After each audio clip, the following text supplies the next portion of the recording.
അതെ, നമ്മുടെ വാടക വീടാന്നറിയാലോ. അപ്പൊ കേറി വരുന്നോടത്താണ് ഈ ഒരു പോർഷൻ വരുന്നത്. ബാക്കി എല്ലായിടത്തും ഉണ്ട്. പക്ഷെ എന്നാലും ഇതാണ് മെയിനായിട്ട് കാണാ. അപ്പൊ അമ്മ ചോദിച്ചു ഇതെന്തേലും ചെയ്ത് മറയ്ക്കാൻ എന്തേലും പറ്റുമോന്ന്. സത്യത്തില് ഫുള്ളായിട്ട് പുട്ടിയടിച്ചിട്ട് പെയിന്റ് അടിച്ചാൽ എന്നെ ഈ ഒരു ഭാഗം ഓക്കെ ആവുള്ളൂ തോന്നുന്നു. അപ്പൊ ഞാൻ എൻ്റെ കയ്യിലിരിക്കുന്ന കുറച്ച് പുട്ടി എടുത്തിട്ട് ഈ ഒരു കൺസിസ്റ്റൻസിയിലാക്കിയിട്ട് നമ്മൾ ചിത്രമൊക്കെ ഒന്ന് വരച്ചിട്ട് അതിൻ്റെ മുകളിൽ നമ്മൾ വിപ്പിംഗ് ക്രീം കേക്കിൻ്റെ മുകളിൽ ചെയ്യില്ലേ അതുപോലെ കവറിലാക്കിയിട്ട് കുഞ്ഞ് ഹോൾ ഇട്ടിട്ട് ഒന്ന് മുകളിൽ കൂടെ കവർ ചെയ്ത് കൊടുത്തിട്ടുണ്ട് വരച്ചതിൻ്റെ. അത് കഴിഞ്ഞിട്ട് ബ്രഷ് വെച്ചിട്ട് നമുക്ക് ഇതിലേക്കൊന്ന് ആക്കി കൊടുക്കാം.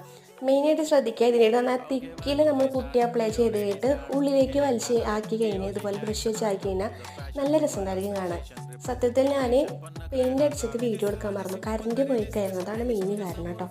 അപ്പോൾ ഇതെങ്ങനെയുണ്ടെന്ന് നോക്കുക. ഇതിൽ ഈ ഹോളിലുള്ള എല്ലാ പിക്ചേഴ്സും ഞാൻ വരച്ചതാണ്, പക്ഷേ ഈ ഒരു പിക്ചർ ആ ഒരു പിക്ചേഴ്സിനായിട്ട് ബന്ധമില്ലാത്ത പോലെ എനിക്ക് തോന്നിയത്. നിങ്ങൾക്ക് എന്താ തോന്നി? പിന്നെ ഗിവ് അവയുടെ കാര്യം ഞാൻ വേഗം അനൗൺസ് ചെയ്യാം.